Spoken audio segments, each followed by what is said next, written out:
Welcome to the April issue of Arthroscopy. Greetings, I'm Arpad Konyves, an associate editor of the journal from Rotorua, New Zealand.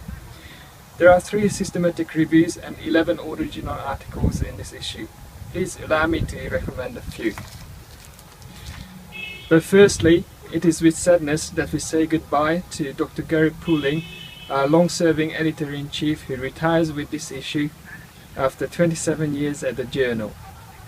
After 23 years at the helm, with 15,000 articles and 45,000 reviews under his belt, he hands over to Dr. Jim Leibowitz as editor-in-chief, Dr. Matt Preventure as assistant editor-in-chief, and Dr. Michael Rossi as deputy editor as of the 1st of May. We wish Gary a happy retirement. The systematic reviews Dr. Lungo et al. Aim to compare conservative versus operative treatment in primary acute anterior dislocations of the shoulder. They analyzed 31 studies, including 2,813 shoulders, to find that surgery results in a lower redislocation rate but higher rate of stiffness. The evidence supports surgery in young adults engaged in high demand jobs and activities. As for conservative treatment, the evidence supports immobilization in external rotation. Another excellent systematic review by Goyal et al. Examines available level 1 and 2 evidence for the use of osteochondral cylindro techniques in the knee. They identified 8 studies looking at OCT versus microfracture and ACI. They found that the literature supports the use of OCT in small lesions of grade 3 and 4. In the long term, there was only one study that found OCT was superior to microfracture. Studies comparing OCT and ACI gave either contrasting results or no difference between the 2 techniques. So we can conclude that the jury is still out there.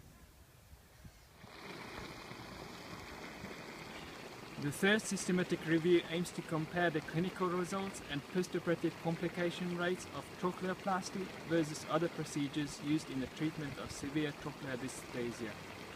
While there are no studies directly comparing trochleoplasty with non-trochleoplastic procedures, analyzing 17 studies, the authors found that all procedures resulted in significant improvement, but trochleoplasty had superior results for patellar dislocation and patellofemoral OA, while non-trochleoplasty procedures had better results in postoperative range of movement.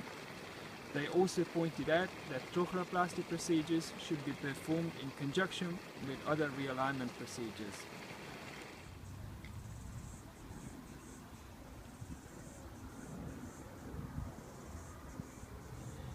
There are also some interesting original studies in this issue. There are 4 articles that will interest shoulder surgeons.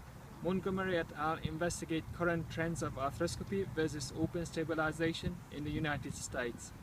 Savoy et al. Find that the remplissage reconstruction in traumatic dislocation and large heel sucks regions yield acceptable results in primary surgery.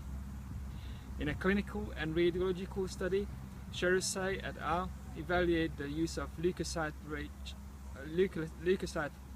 platelet-rich plasma in the treatment of large and massive rotator cuff tears. Finally, Ng et al. Compare clinical outcome between knotless and knot tying anchors in arthroscopic Bankart repair.